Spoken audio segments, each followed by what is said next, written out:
par rapport au contenu de Saint-Étienne, est-ce que tu dois avoir certainement une forme de progression, d'évolution. Est-ce que l'étape suivante, c'est vraiment, même psychologiquement, le besoin d'une victoire, ou ça reste plus compliqué que ça?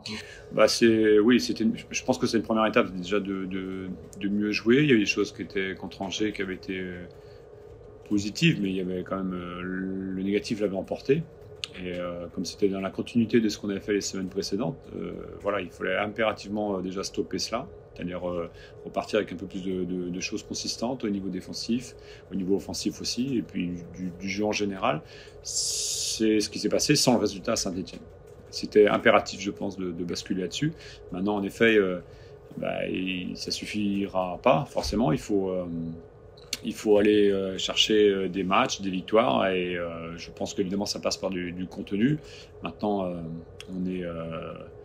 on est lancé en continu là, avec des matchs, dont 2 à la maison consécutifs. Donc j'espère qu'on va, dans l'idée, garder ce qu'on a plutôt bien fait, mais évidemment en récupérant des points, puisqu'on est sur 4 défaites. Il faut quand même le souligner, c'est pas neutre. On est aussi sur 3 défaites à la maison avec des scores et des nombres de buts importants encaissés. Laval, Guingamp, il y avait même le PFC avant, même si on avait récupéré un point, mais c'était quand même 2 buts encaissés aussi. Donc ça fait Laval, Guingamp, Angers. Donc ça fait 3 défaites assez lourdes, même si les scénarios sont un petit peu différents à chaque fois. Donc il faut stopper cela. Contre un adversaire qui ambitionne toujours d'être dans les 5 premiers du classement. C'est leur objectif, et forcément ils ont mis les moyens qu'il faut avec un effectif très, très important. Ils sont sur des bonnes performances à l'extérieur aussi, parce qu'ils ont fait un nul à Laval, ils ont été gagnés à Angers, et ils ont fait un nul à Guingamp. Donc c'est quand même 3 équipes qui sont dans les 5 premiers aujourd'hui. Enfin, Guingamp est pas exactement, mais en tout cas 3 équipes du haut du classement, et ils font 3 bons résultats. Donc ça nous met un petit peu le profil de l'adversaire. Maintenant, à nous de continuer à avancer, de repartir de l'avant, en étant meilleur encore une fois dans tout ce qui est défensif, parce que évidemment qu'on peut pas, même un match à la maison, on peut pas espérer marquer 2 buts ou 3 buts pour gagner. Est-ce que tu prends en compte déjà une notion de fraîcheur par rapport à certains éléments? Enfin, il y avait quelques changements dans ton 11 à Saint-Étienne avec Maxime à gauche. Est-ce que Julien notamment peut être un petit peu Ouais, mais je pense qu'il faut que tout le monde soit opérationnel, même si c'est pas sur le début de match, mais en cours de match. Voilà, on le savait, la saison elle est longue, alors quand les résultats sont négatifs, quand vous n'avez pas forcément tout le temps les meilleures installations pour travailler, etc. Donc c'est plus usant. Donc là aujourd'hui, c'est Alec qui a repris le poste de latéral droit. Demain, ça peut être inversé ou en cours de match. Voilà, donc il faut que tout le monde soit opérationnel. Là, ça tend vers ça en termes d'effectifs, mis à part les 2 qui reprendront sûrement, qui seront opérationnels vraiment dès la semaine prochaine. Donc ça c'est déjà une bonne chose, parce que dans cet enchaînement de matchs, il ne faut pas oublier qu'on a un calendrier qui avec un match en semaine, comme tout le monde, mais ça veut dire qu'il faut aussi des joueurs, que tout le monde soit là, tout l'effectif soit présent pour aller au bout de notre objectif.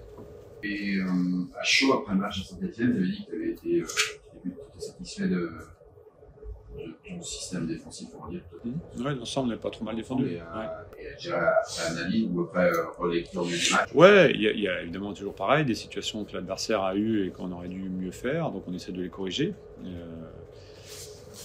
voilà, c'est chaque match un peu différent. Il y a aussi le profil, le déroulement du match. Ils ont marqué au bout d'une vingtaine de minutes, donc après peut-être qu'ils ont été un peu moins aussi portés vers l'avant, je ne sais pas. Ça c'est aussi à prendre en compte. Angers était à courir après le score, donc à pousser beaucoup. Je pense que là, Amiens va venir pour gagner, et ils n'ont pas trop d'impératifs quand on joue contre une équipe qui est relégable et à quelques journées de la fin, qu'on a un objectif d'être dans les 5 premiers, donc ça vient pour gagner. Ils ont des joueurs talentueux, je ne vais pas rappeler la qualité de Gaël Kakuta ou de Mafuta ou de Carole, même s'il n'est pas tout le temps débutant dans les matchs, mais c'était mieux, c'est ce qu'on a fait, c'était mieux. Mais on part de très loin. On part de très loin sur les derniers matchs, donc il faut confirmer contre d'autres joueurs offensifs. Voilà, on aimerait bien confirmer avec lesquels défenseurs, je sais pas. Bon, on verra, mais en tout cas l'idée c'est qu'on soit voilà, le maintien passera uniquement par ça. Ah. Par une meilleure tenue défensive et moins de buts encaissés en tout cas. On a aujourd'hui la défense, je pense, avant Saint-Étienne c'est le cas, je n'ai pas trop regardé après Saint-Étienne, mais la défense qui a encaissé plus de buts, même s'il faut, il faut être vigilant par rapport à cette stat, parce que encaisser des buts, ça ne veut pas forcément tout dire non plus, mais bon, c'est quand même un premier signal qui n'est pas très positif. Et maintenant, il y a un tout petit peu plus de recul là, sur cette période qui a été beaucoup moins porteuse au mois de mars. Est-ce que tu as une explication ou un jugement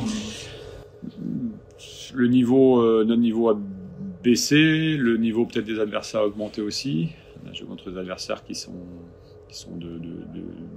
bien situés dans l'ensemble quand même en termes de classement. Parce qu'on a joué l'année dernière, c'est les deux meilleures équipes avec Auxerre. On a joué Guingamp, on a joué Laval. C'est des équipes qui sont quand même du haut du classement, un peu comme les Amiens. Mais ça, c'est une première explication, la qualité de l'adversaire. Nous, peut-être une baisse un petit peu. Alors, est-ce que c'est parce que ça fait plusieurs mois maintenant et qu'on était un petit peu en sur-régime voilà, ça peut être une explication. Est-ce que c'est... voilà, ça fait... Est-ce qu'on paye un petit peu tout ce qu'il y a autour de l'équipe depuis le 1er juillet ça peut être aussi, tu vois, peut-être. C'est pas une question de motivation, c'est plutôt une question de concentration, de rigueur, d'exigence et tout. Et peut-être que ça, voilà. Puis le niveau, encore une fois, je pense, c'est peut-être élevé aussi avec des équipes qui viennent pour gagner, qui prennent des risques et voilà. Qu'est-ce que tu peux me dire sur le retour de Nassim pendant une petite demi-heure? Est-ce que tu l'as trouvé intéressant Ouais, bien sûr que déjà il nous a manqué énormément. C'est un des joueurs qui a été mais bon, pas. Voilà, ça fait beaucoup de mois absent, parce qu'il a dû finir le 15 ou le 16 décembre, quasiment, parce qu'après, il a quasi. Ouais, Rodez, puis il avait pris Guingamp. Ouais, il a fait une petite heure. Donc, c'est un joueur qui nous a énormément manqué, c'est sûr, dans la rotation offensive, parce qu'il y a d'autres joueurs qui sont arrivés aussi, mais c'est un gaucher dans le secteur offensif. On n'a pas de gaucher dans le secteur offensif, puisque on avait pris Brian Pelé pour être dans ce registre-là, et puis il a malheureusement pas pu jouer.